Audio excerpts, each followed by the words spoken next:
What does it mean to make a non-contingent home offer, and why is it important? When you're navigating the complex and competitive real estate market, buyers often hear the terms non-contingent offer as a way to stand out. And for many, this might sound like some advanced tactic or even a risky proposition, but in the right circumstances, making a non-contingent offer can be a game changer, particularly in hot markets where homes receive multiple bids. This video will explore what it means to make a non-contingent offer, how it differs from traditional offers, and why it can be crucial in securing your dream home. We'll also dive into the potential risks and how to mitigate them and whether this strategy is right for you. If you're new here, my name is Rick Elmendorf. I'm a 30-year veteran of the mortgage business, and I specialize in VA loans. And my team and I have been in the top 1% of loan officers in the country since 2003. Yes, I'm dating myself, and just check out my haircut, and you'll see I've been in the mortgage business a long time. Without further ado, let's go ahead and get started. First, let's understand what a non-contingent offer is. A non-contingent offer is a home purchase agreement that doesn't include contingencies, which are basically conditions that must be met for the sale to proceed. Common contingencies in a real estate contract will include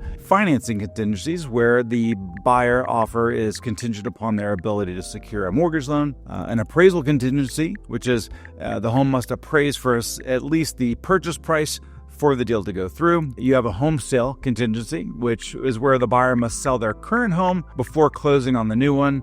Sellers hate that one, by the way. And lastly, you have the inspection contingency, which is when the sale depends upon the outcome of a home inspection. A non-contingent offer eliminates one or more of these safety nets, signaling to the seller that the buyer is highly committed and willing to proceed without conditions. The most competitive non-contingent offers waive all contingencies, even guaranteeing that the buyer will close on the home unless something extreme occurs. What is the importance of a non-contingent offer in a competitive market? Well, first and foremost, you stand out among multiple offers. If you think of it this way, in a seller's market where demand exceeds supply, homes often receive multiple offers within days or even hours of being listed. A non-contingent offer makes a buyer more attractive by reducing the seller's uncertainty. You see, sellers want to avoid deals falling through due to financing issues, appraisal gaps, or the buyer's inability to sell their current home. A non-contingent offer signals confidence, reliability, and efficiency, increasing the likelihood that the seller is going to accept it. Secondly, it speeds up the process. Contingencies can delay the closing timeline, especially if they involve waiting for a buyer's current home to sell or resolving issues found during a home inspection. As a spoiler here, I am just releasing a program where it's called a departing seller program, where you can waive this very annoying contingency of the home sale contingency. The link will be in the description, so please go ahead and check that one out. A non-contingent offer simplifies the transaction and often leads to quicker closings, which is especially appealing to sellers who need to move quickly. This is another reason why sellers love cash offers, and they don't like cash offers at the same time because a lot of times those cash offers are a lot lower. But regardless,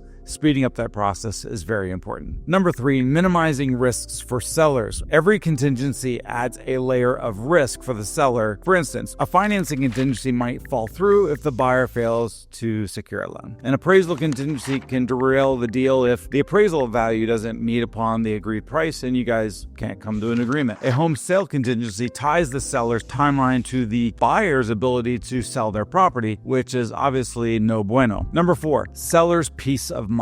When you remove these contingencies, a non-contingent offer gives the seller peace of mind, knowing that there are fewer obstacles to a successful closing. And lastly, we have just a purely emotional appeal. Buying and selling a home often involves emotions, and sellers may favor buyers who demonstrate strong commitment, even if other offers are slightly higher in price. A non-contingent offer sends a clear message that the buyer is serious and he's willing to take on risks to secure the property, which can resonate with sellers on an emotional level. Let's look at the risks of making a non-contingent offer. While non-contingent offers can give buyers a competitive edge, they also come with significant risks. Understanding these risks is crucial before proceeding. The first risk is your financial exposure. Without a financing contingency, you are obligated to buy the home even if your loan application is denied. This means you must have alternative financing options such as cash reserves, a backup lender, or maybe even a backup loan program that's not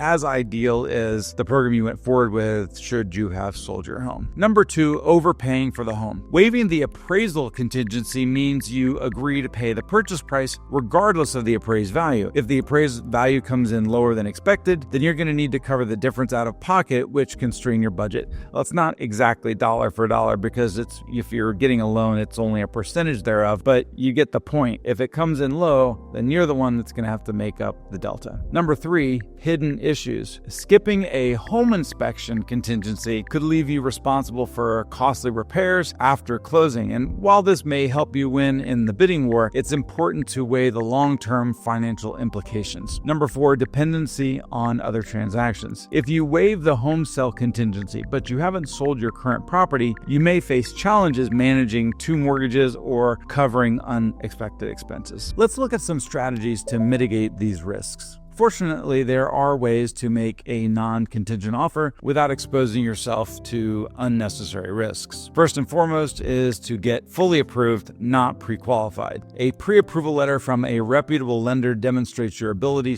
to secure financing. This obviously helps you with the seller with strengthening your offer, but it also takes the risk off the table for you, knowing that if you have a good lender, you know he's going to get you the loan. Number 2, understanding the appraisal gap. If you're waiving the appraisal contingency, know how much you can afford to cover if the appraisal falls short. Some buyers include what's called an appraisal gap guarantee or contingency in the offer, stating that they're going to pay the difference up to a certain amount. This is really common nowadays for those that don't want to fully waive the appraisal. Number 3, conduct a pre-inspection. This is gaining a lot of popularity recently because in some cases you can arrange for a home inspection before submitting your offer. This allows you to waive the inspection contingency while still identifying potential issues. Number 4, leverage creative financing solutions. There are a lot of innovative homebuyer programs out there, like enabling you to purchase without selling your current home first. These can help eliminate the need for a home sale contingency. These programs offer, short-term loans or equity access, allowing you to buy the new home while you're preparing to sell your existing one. Number 5, you want to work with experienced professionals. Partnering with an experienced real estate agent and mortgage lender is beyond critical. Definitely work with experienced professionals. Before we move on, if any of this information is giving you more questions than answers, then I would love to talk to you about this. You can certainly comment, and I do read these comments and respond, or you can certainly schedule a time with me by clicking the link in my description. I would love to talk to you. Now, who should consider making a non-contingent offer? Non-contingent offers aren't for everyone. They're most suitable for, first off, buyers with financial stability. If you have strong credit, substantial savings, or the ability to pay in cash, you're obviously better position to make a non-contingent offer without overextending yourself. Others that should consider doing this are repeat buyers or investors. Seasoned buyers are familiar with the home buying process, market dynamics, and may feel more comfortable taking on the risks of a non-contingent offer. Repeat buyers just know that they're going to get approved, so why not waive some of these things? Highly motivated buyers should strongly consider making a non-contingent offer. If you've fallen in love with a specific property and are willing to take calculated risks to secure it, then a non-contingent offer may be worth considering. Last but not least, buyers in an ultra-competitive market. Yeah, this is it. In areas when there's low inventory and high demand, or in just a crazy seller's market, a non-contingent offer can make the difference between winning and losing a bidding war. Making a non-contingent offer is a powerful strategy for serious buyers, especially in competitive markets, and it demonstrates commitment, reduces risk for the seller,